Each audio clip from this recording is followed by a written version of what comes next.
Greetings, social workers and advocates. I hope your day is going well so far today. My name is Chris Sharp. I am a developer for this course, and I wanted to go over this Module 1 expectations. And the module focuses on providing an introduction and then developing a self-care plan. One of the things that you'll be required to do is to introduce yourself to your classmates. And so if you go to the module page, you'll find this discussion in there. I'm going to go ahead and click on it here. So I'm at the discussion page, and what you can do is you can just copy and paste these different questions about you. I like to use Control C to copy it after I highlight it, and then I would just reply. So I'm going to bring my window up here. So when I reply, and here I could just paste these questions and then provide your name, your location where you currently reside, what's your major or program of study, why you decided to take the class, and if you have a tribal affiliation, go ahead and list that. If not, that's fine. What's your career or educational goal? What is one word your friend or family would use to describe you? If you feel comfortable, this is optional, but we encourage you to do this so you can get to know each other a little bit better, is to post a photo. And I believe you can do that through this, embed an image, and then you can upload a photo using that. And describe how you spend a day off from work, school, and those types of things. For this module, you're going to learn about the relational worldview.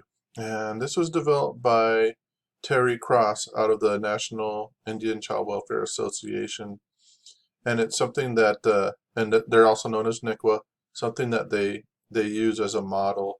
But also it's embedded in indigenous worldview in terms of being holistic and a different approach to practice in child welfare, but also mental health, that incorporates a more holistic viewpoint of treatment or case planning.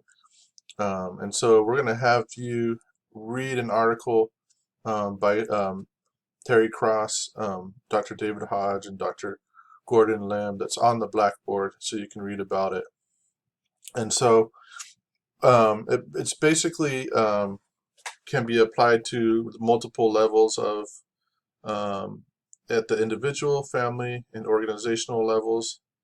And as you can see, the 4 quadrants up here are context, mind, body, and spirit, and we'll get into each one of those shortly. That you read discusses the differences between the linear and Western worldview. And when we say Western, what we're meaning is Western European, not necessarily Western United States, because a lot of the scientific method and the knowledge base that we learn in all of our schooling and in our university settings is primarily based on that Western worldview. A concept of positivism is really that there is an ultimate truth, and it is the basis of all science. And I won't get too much into that, but it's all about the scientific method, empiricism, and other frameworks that are used to develop evidence-based practice. So you can see that the cause and effect leads to a new cause and new effect. It's a linear way of thinking about things. And so, your classic social work practice is based on, first you meet with the client, you get their social history, you identify the presenting problem, you do that by assessment, you develop a treatment plan, and you identify the outcomes. With the relational worldview, you can see that context includes not just your current space, can include your family, your relationships, could be your work, could be the community, could be the community that you come from. It may even be a community that you live in. or the community that you're connected to, but not currently geographically located in. So those are the types of things that we mean by context. And I think the mind, body, and spirit are pretty self-explanatory. One of the things that the article emphasizes is that, the importance of, for indigenous people, the importance of spiritual practices. And so not necessarily religion, institutionalized religion, but many tribal people have different types of practices, beliefs, ceremonial type practices and rituals. But it can also include institutional religion. There are a lot of people that do go to church and have brought that into their lives and use that to be well. And so it's not exclusive of that either. And so, the spirit is an important aspect, and sometimes we don't really talk about that in our everyday coursework or social work practice, or even our advocacy types of practices. But you'll see it a lot in the American Indian, Alaska Native settings, especially when you're thinking about, the relationship to land as well is a very spiritual thing for many indigenous people. And so the relational worldview is really a model based on balance, and it's based on patterns, and it addresses the 4 different contextual areas, the 4 quadrants, I guess I should say, not contextual areas, but the 4 quadrants. And so one of the things that that article discusses is that, in your Western type of practice, that you identify a problem and you identify that within the person. So the person is really the problem. And the focus of treatment is on a person or problem within that person. Versus, if you take the relational worldview approach, what you're doing is you're treating the imbalance that's in a person's life versus treating it as a problem within the person. And so here's an example that you can take a look at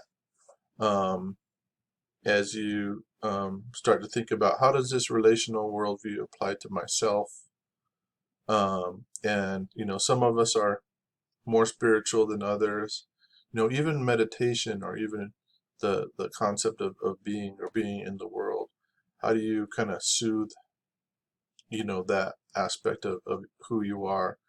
So those are the types of things that, that you can do in terms of the spirit aspect of the relational worldview. And so in your module folder, you'll have this assignment. This is a self-care plan. I believe it's worth 10 points, and it's due on March 22nd. And go ahead and fill this out. It's an important thing that we, emphasize in our school and the field of social work and in advocacy. It's you can't help yourself if you're not well yourself. You can't help others, excuse me, if you're not well yourself.